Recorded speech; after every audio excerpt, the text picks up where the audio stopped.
Driblando a Dor, de Luiz Sérgio por Irene Pacheco Machado. Fique agora com o capítulo 13. Como se constrói o umbral. Aquela irmã tinha vivido na terra uma vida de aplausos, vaidade e sucesso. Deus era para ela uma estrela de difícil acesso, por isso apenas às vezes pronunciava seu nome. Agora descobrira o Deus amigo, pai e companheiro de uma humanidade sem fé. Deitada, buscava os seus órgãos amputados pela doença e descobria no corpo perispiritual o amor de Deus. Os órgãos estavam no mesmo lugar, apenas no corpo físico haviam sido amputados.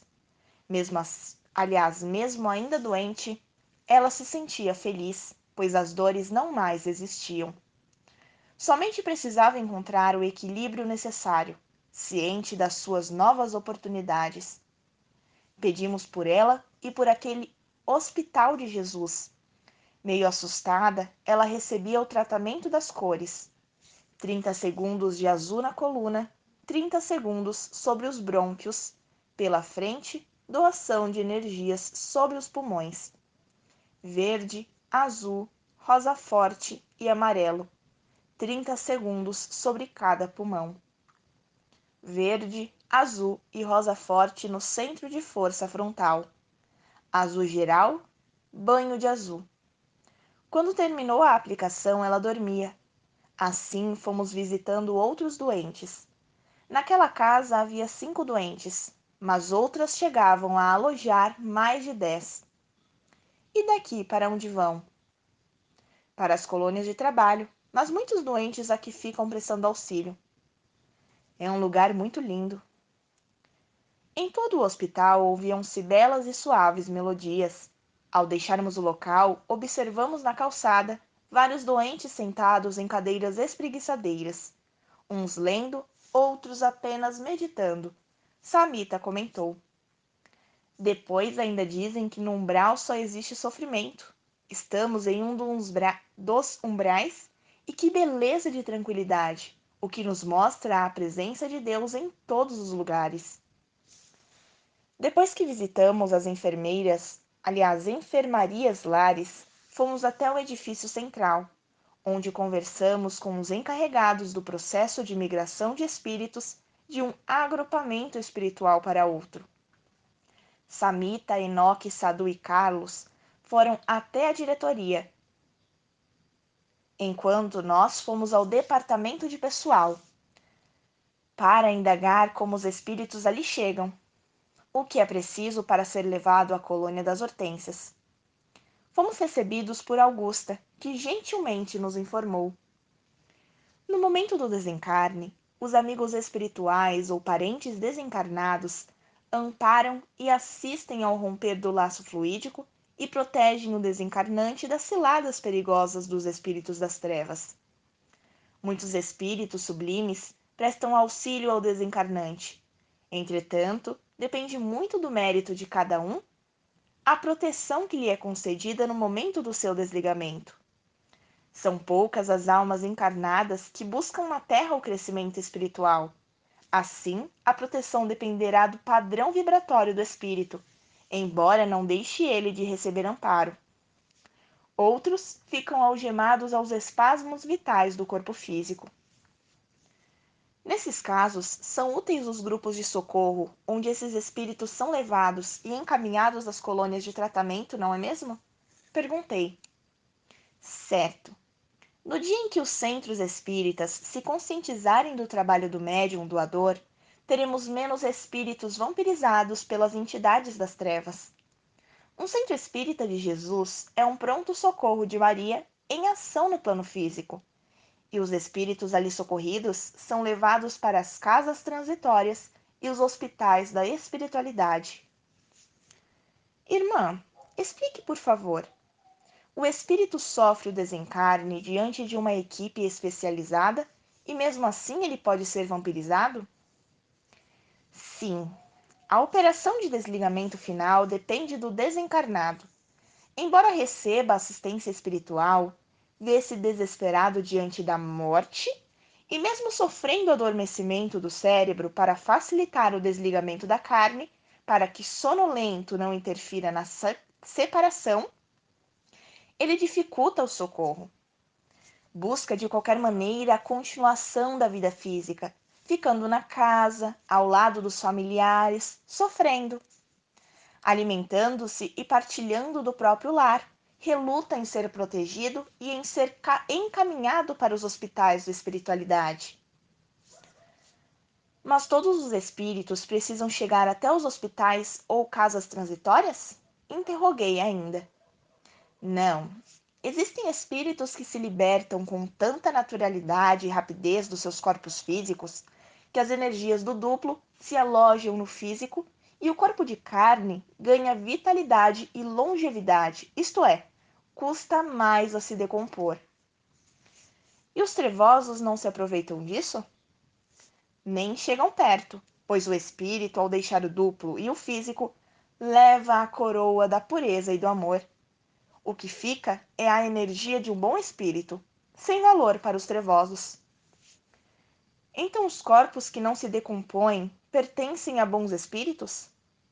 Nem todos. Alguns casos podem ocorrer em virtude da natureza do solo onde foram depositados. Contudo, a alma purificada deixa o físico como alguém que ganha liberdade, sem olhar para trás. Mas existe aquele que, dizendo não temer a morte, por estudar a doutrina espírita, desencarna mal, porque na hora do chamado teme a morte, julgando-se ainda não preparado para enfrentar esse momento. Carregando na mente a preocupação com os familiares, o emprego, a conta bancária, reluta em abandonar o corpo, estando este muitas vezes em estado lamentável. Em vez de ajudar a equipe do desencarne, ele dificulta a sua libertação, dizendo precisar ficar na Terra, procurando justificativa para não abandonar o corpo que o serviu. Assim, prejudica o desprendimento e, por mais que os encarregados pretendam afastá-lo, ele se mantém junto à matéria inerte e vive os momentos cruciais do sepulcro.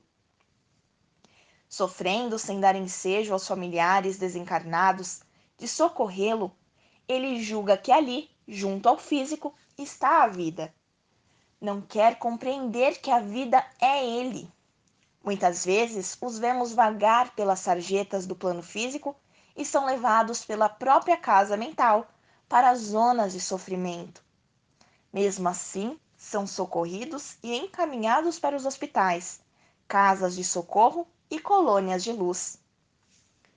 E daqui para onde vão? Perguntou Lilian. Para as colônias espirituais, onde existem governadorias e Ministério do Trabalho. Depois de curado, o antigo doente precisa aprender a viver como espírito.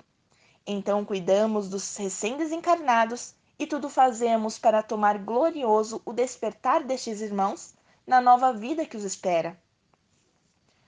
Irmã, entramos há pouco em uma cidade do plano inferior e lá também existem edifícios. Como foram construídos? Existe verdadeira multidão dessas almas rebeldes que trabalham contra os cordeiros de Deus. São agrupamentos trevosos. Eles tentam impedir o socorro às suas vítimas. Embora organizados, não conseguem vencer a luz, e isso os enfurece ainda mais. Possuem escolas e estudam para se esclarecer sobre o mecanismo psicológico das almas encarnadas e desencarnadas. Aliás, a organização conta com capacitados cientistas subjugados ao mal, que muitas vezes dominam o encarnado para mais firmemente o escravizar, quando este deixar o plano físico. Hoje em dia, os encarnados estão sendo presa fácil dessas organizações, pois longe dos preceitos evangélicos, o homem fica cada vez mais dependente da matéria e vive só em busca do outro, aliás, do ouro, do conforto e das orgias da vida física, enquanto que no amanhã terá de prestar contas ao Todo-Poderoso do que fez da oportunidade da vida terráquea. Cada ser vem à Terra para cumprir sua tarefa evolutiva. Ai daquele que em vão passar por ela. Essas organizações constroem e vivem do lixo mental dos encarnados, tanto que conseguem construir as zonas do astral inferior com a ajuda das mentes humanas. Queira explicar melhor, por favor? Assim como a água pode ficar repleta de impurezas e nela se formarem bactérias, assim são formadas as zonas umbralinas. É o vírus que encontra campo produtivo. As cidades trevosas não possuem a beleza das cidades divinas, porque não contam com luz própria, e as roupas que os espíritos vestem partem das roupas dos encarnados. Daí porque muitas entidades pedem perfumes e oferendas aos encarnados, recebem-nos e os usam. As mentes poluídas geram os bacilos dessa peste dolorosa que se chama umbral? Interroguei perplexo. É isso, Luiz Sérgio. O homem encarnado, junto com os trevosos da espiritualidade, constrói a cada dia as cidades trevosas. Hoje as festas, os armamentos e as drogas são alimentos fortes da formação dos bacilos. Senti-me uma bomba de Flit, daquelas muito usadas para eliminar mosquitos e moscas. As cidades trevosas existem, mas os mensageiros de Deus as eliminam com o poder do amor. Voltei a mente até a cidade a qual chamamos Vale do Brilho, onde Gino, o rei da droga, mantinha um laboratório onde estudava com cientistas desencarnados a origem da vida, os centros de força, os canais que interligam os corpos e as rodas energéticas, chamadas chakras. Naquele vale, havíamos presenciado verdadeiras pesquisas nos corpos de recém-desencarnados, mas, como disse a irmã, se estas cidades existem, são em número reduzido em vista dos prontos socorros divinos. Por isso são mínimas diante de tanta luz. Irmã, antes de terminar, gostaria que me respondesse a mais uma pergunta. Como não, amigo? Os núcleos de oração ajudam as colônias? Como ajudam? Nas casas religiosas, vamos buscar os fluidos para a cura de muitos doentes. Quando o plano físico não está contribuindo, ficamos como se asfixiados, recebendo as emanações negativas e trabalhamos com dificuldade, até que desligados somos do plano físico e o hospital fica a funcionar ligado somente com o astral superior. E é como se falhasse a luz ligando-se o motor? Não. Nós vivemos ligados ao motor da Terra. Quando ela está mal, somos sustentados pela luz de Cristo. Nisso, Samita entrou e nos despedimos, muito agradecidos da irmã. Quando saí no jardim, olhei para cima e disse: Pelo amor de Deus, encarnados, não vibrem na faixa inferior e orem pela salvação das almas. Lutem para ter uma vida repleta de amor a Deus. Não permitam que sejam presas dos espíritos trevosos. Façam caridade. O que fazemos ao pobre e oprimido, recebemos de volta. Alimentem o faminto para não sentirem fome. Quem dá aos pobres não sofre perdas materiais. A caridade nós fazemos a nós mesmos. Pelo amor de Deus, não deixem a terra da oportunidade ressequida por falta da água da caridade. Estendam a mão ao próximo para terem o direito de alcançar a mão de Deus. Não deixem para depois o hoje, que é o momento da nossa salvação.